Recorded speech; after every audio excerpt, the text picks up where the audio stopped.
Hi, my name is Cece. I'm 18 years old. That means that for the first time in my life, I'm making the decision myself to be taking psychotropic medications. Previously, that was a decision made by my doctors, by my parents. Now I'm actively choosing on my own to continue with the medication. When I was 15, I ended up in the hospital because of a manic episode.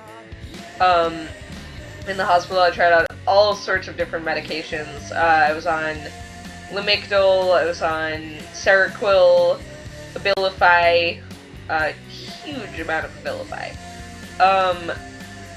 And I ended up taking Lithium and Seroquel for a long time, and now I take Lithium and Abilify. I've always hated medications, personally.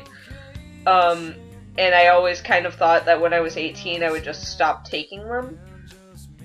But that didn't happen, so I guess I'll talk about why that didn't happen.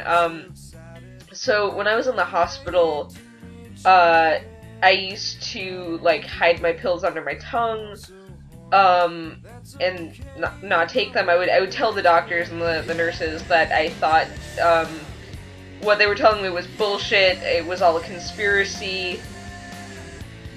Remember, I was manic. I legitimately thought they were conspiring against me.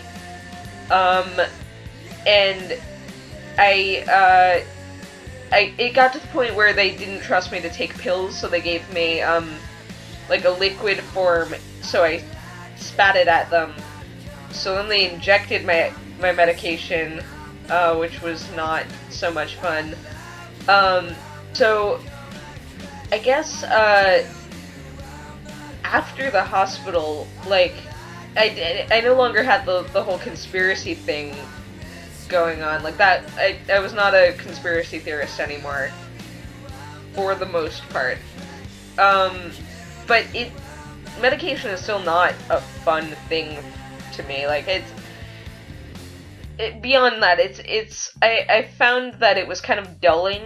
I found that I couldn't think as fast, that my emotions were almost kind of numbed by it, and I sometimes would skip my medication, but then I would find that the bipolar symptoms would start to be very apparent again, so I would get scared and go back on it. I think the reason I ultimately decided to stay on it, though, was because, just because of that, because every time I would go off my medication, I would find, and I would only go off for like a day, 2 days at a time, but the symptoms would come right back, and it was very, very noticeable. So I set goals for myself, and I tell myself, like graduating high school, like getting a job, like going to college, and I tell myself I will not be able to accomplish these goals if I go off my medication. So I take my medication. And I don't know really if that's sustainable, and I guess that scares me a little bit, because I don't know what's going to happen when I go off to college, whether I'll be able to keep that up, really. So yeah, that's my story with medication. Yeah, thanks for watching.